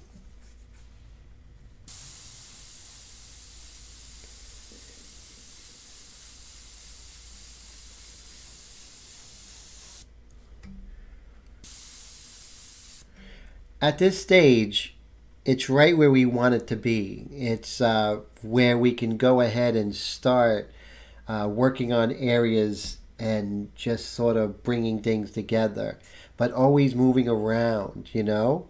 And so that's really good. A team chat. Too funny.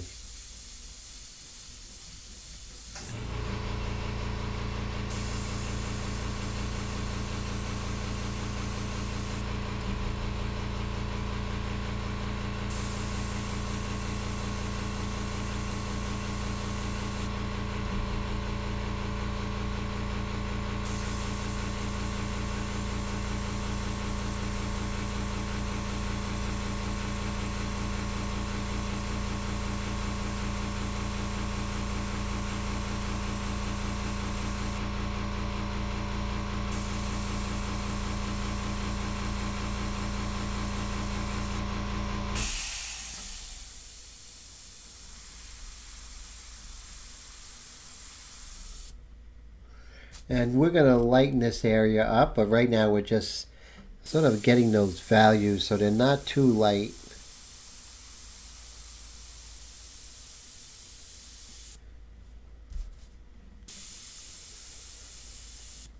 When this is over, I'm going to go ahead and mix that 3 to 3 again, because I want, maybe even 3 to 4, and do some of these real subtleties here. And I want to do it so dark.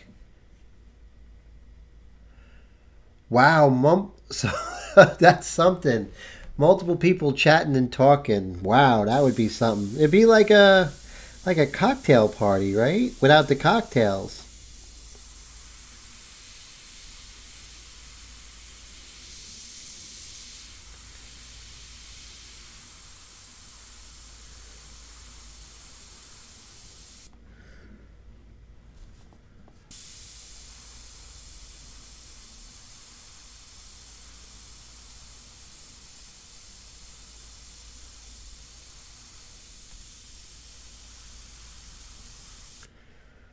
Okay, now let's go ahead and get rid of the remaining ink in my Sotar, and we're going to quickly mix that 3 to 3 again. Actually, we'll do 3 to 4, so let me quickly do 9 and 12. 1, 2, 3, 4, 5, 6, 7, 8, 9. Once again, the counting is for my benefit, guys. And then we'll do 12. 1, 2, 2, 3, 4, 5, 6, 7, 8, 9, 10, 11, 12. Sorry about the counting, guys. Alright, so we have a real thin 3 to 4 mixture here. Let me just put a little bit more because I think we don't get the full amount each time. So an extra shot is probably a good rule of thumb. So let's go ahead and load that. So now we have a nice thinner or lighter ink mixture. I'm going to go ahead and do some real subtleties here. There we go. We're going to use our freehand shield.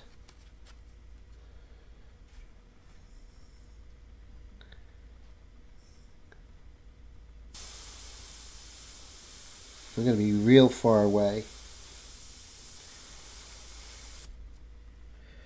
See, now we're going to really do some subtlety here.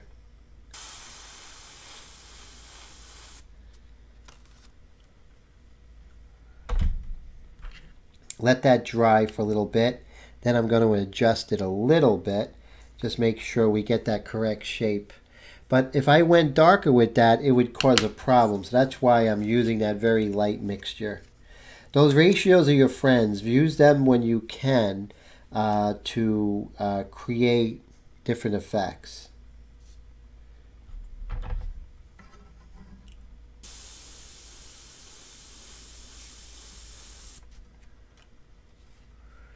See that? These are very subtle changes in value.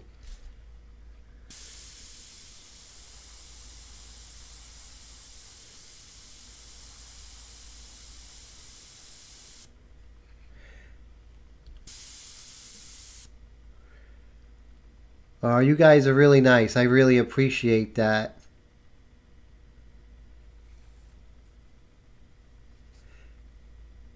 So Bill says he loves the company when I paint and speed read. It's not too bad. Let's see what else people are saying. Nice single malt. Oh, that's cool. Is that Scotch? Single malt Scotch or something like that? Boy, I could use a cocktail at this point, that's for sure.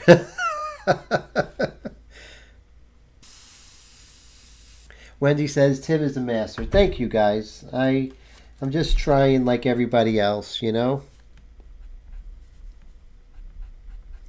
But if I can help you on your journey, then that's a good thing. That makes me happy.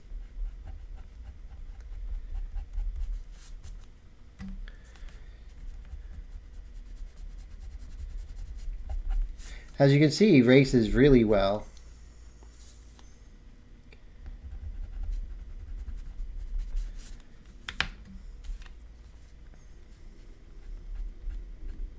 Especially when you are doing a very light mixture here.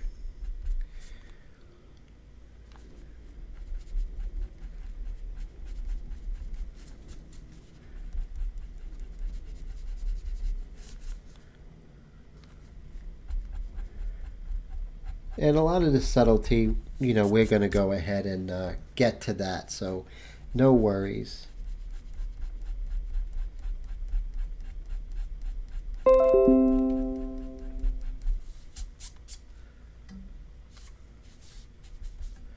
Same thing in here. It's looking a little harsh, but we're going to soften that up with the values around it.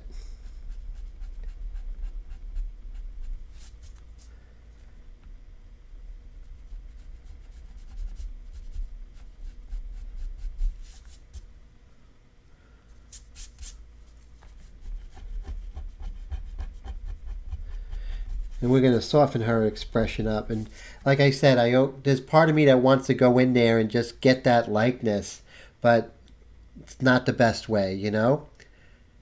And Dr. Steve says the subtle changes add up, and that chin is looking 3D already. Thank you, sir. I appreciate that. So cool.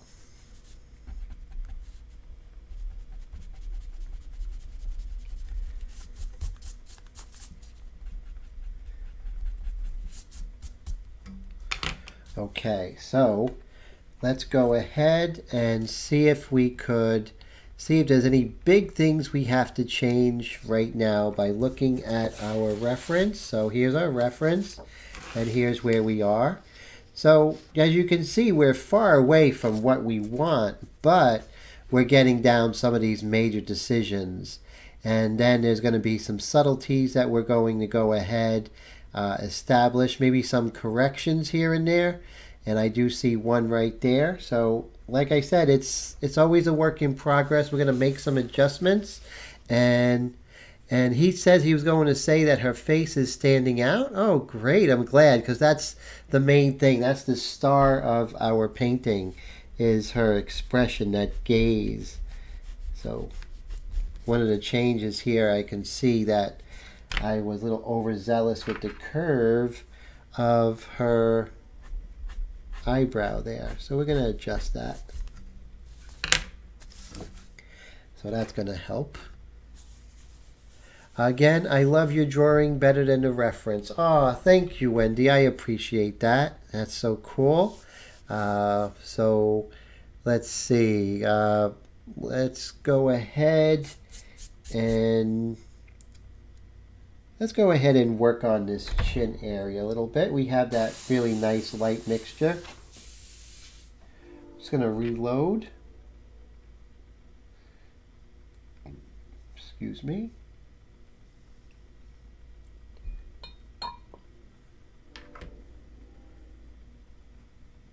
James says her face looks a little longer on the painting. Let's check that out. Let's investigate that together. Perhaps you're right. It could be that we're not quite there yet. I think what's happening is that when we go ahead and extend this mid-tone, it's going to lengthen this area. And I think we're okay now, but it's good looking out. And you always want to go ahead and look out at the reference, make sure that everything's okay, you know.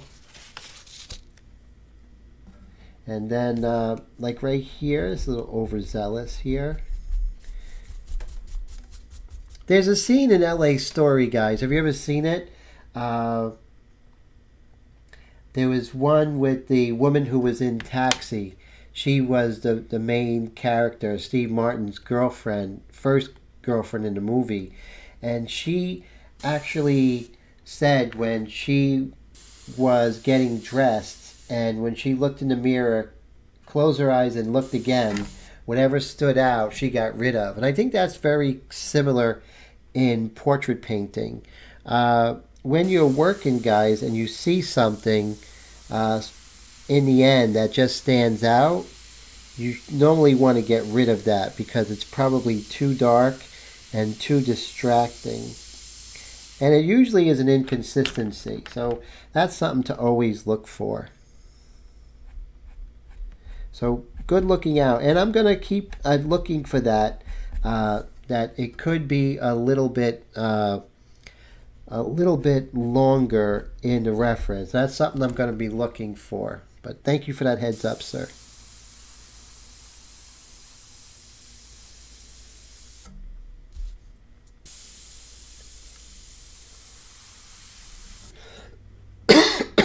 Let's go ahead and Bill says he needs to send me a pencil. So let's see.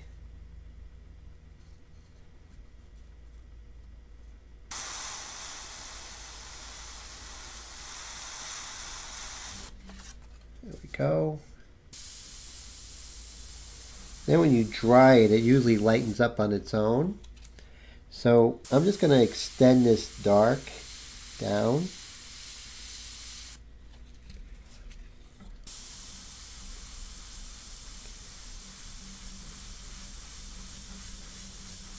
Bring that up. So you can see I'm beginning the darkening process here.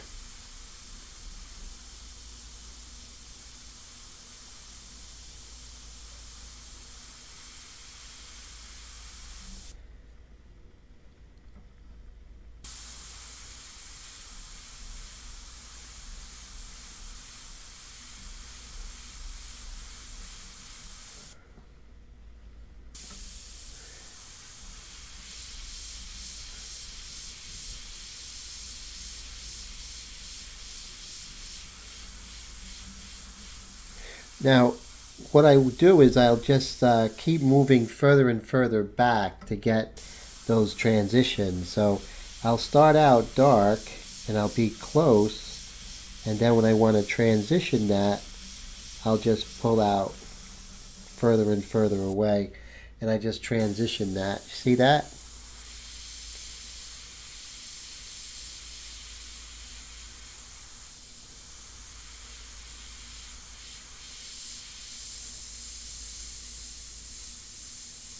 So when I want dark, I'm pretty close. And then I just gradually pull away to get those transitions.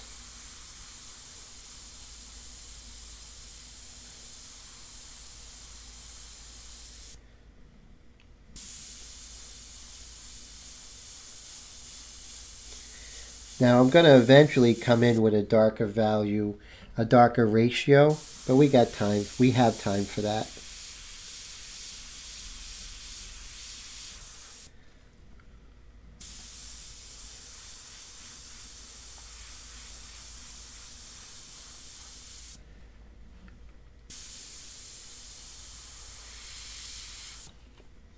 And there's no time like the present to just go ahead and work on some of these shapes here.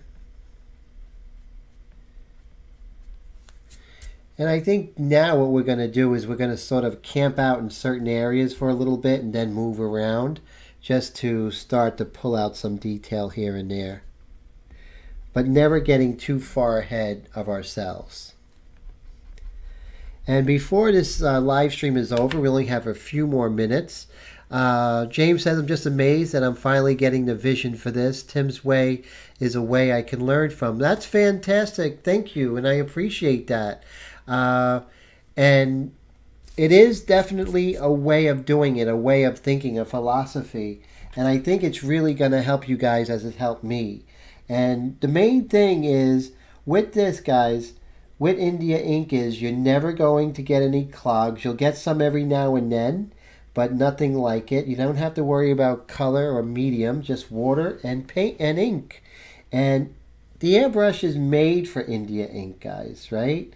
I feel it is. I think it is literally made for it. India Ink is much better for the airbrush than acrylic paint could ever be. Of course, Createx is not going to tell you that. They're going to keep trying to sell your stuff. Remember, they're selling it to automotive guys. Automotive guys need their work to last with, you know, the weather. We're fine artists. We don't have to worry about that, guys. So think of, let's use it to our advantage that we don't have to have that acrylic. They use acrylic out of a need. And we're going to go into color too as well. And that's when things are really going to heat up. And we're going to really establish ourselves.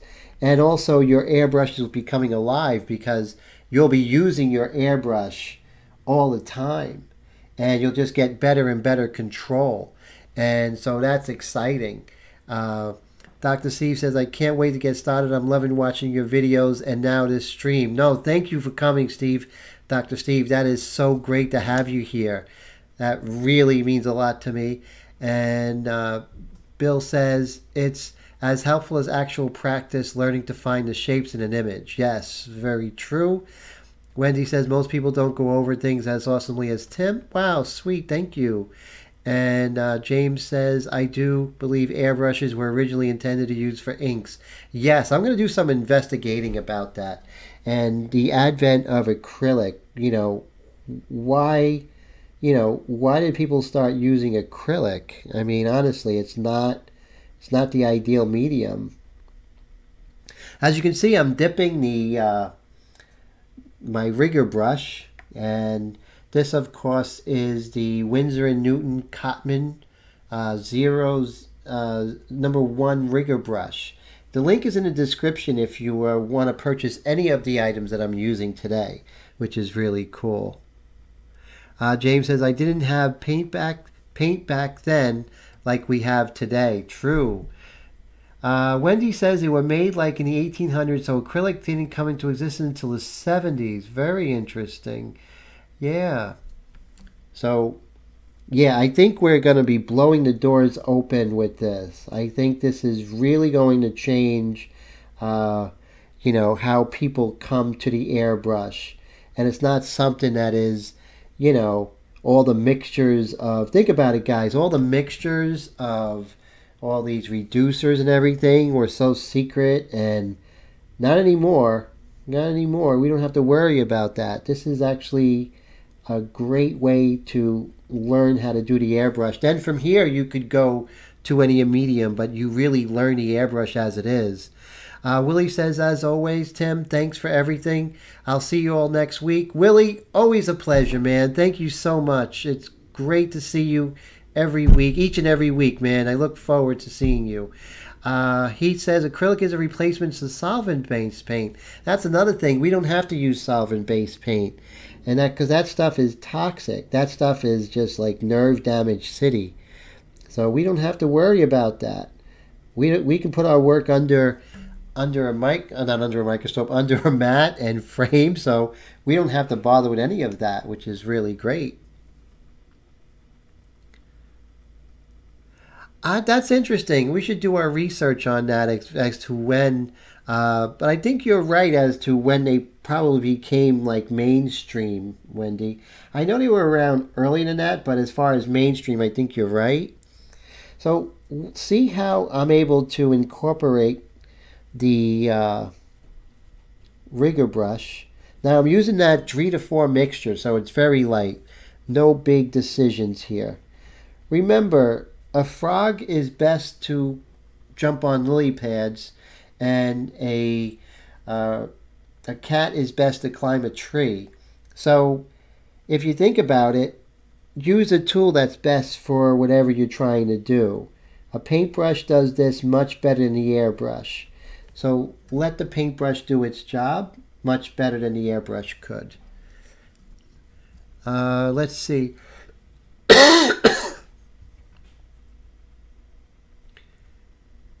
Acrylics were not invented when the airbrush was. Okay, cool. No, this is cool. This is good research that we all should do. That would be a lot of fun.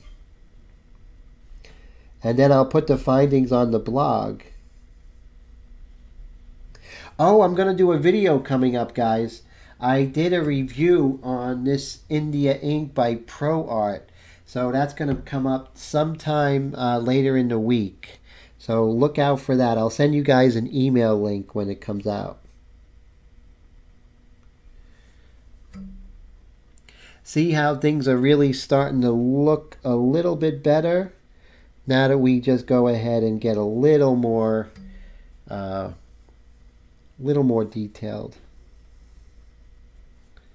But with this 3 to 4 mixture, it's really not, we're not making any strong decisions that we can't go ahead and fix.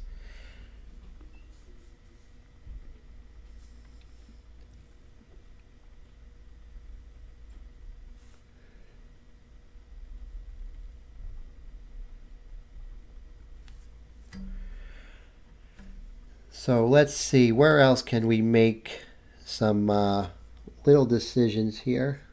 We're right here. Very lightly this nostril here. Just an indication. Nothing too crazy. So looks like we actually hit 11:30. So this was another fun and exciting live stream. Thank you so much, Dr. Steve, for stopping by. I really enjoyed all your comments, and Heath and Willie, Wendy, Kiva, Jake was here for a while. We had Anna and Bill, of course, James, and no Rick today, huh? Okay, well, I know we'll catch Rick later, so that's no problem. One of the good things about this, oh, Steve, you're welcome. And thank you so much, Kiva and Bradley. Oh, Bradley, one quick question. He says, can you erase on the brushwork? Most definitely, so no problems. Not as easy as the airbrush, but still can. Let me see what it says here. First airbrush was invented in 1879. Wow, Abner Peeler. Wow, we gotta have an Abner Peeler Day. We gotta find out his birthday and we also celebrate it. Wouldn't that be the coolest? Okay, guys, thank you so much. Remember that this is going to be on my YouTube channel, so you can watch it later. And watch out. Oh, Rick was sleeping. Good. Bradley, good to see you, man. Thank you so much for coming by, and I hope you guys have a great week. Thanks for hanging out with me. God bless yous.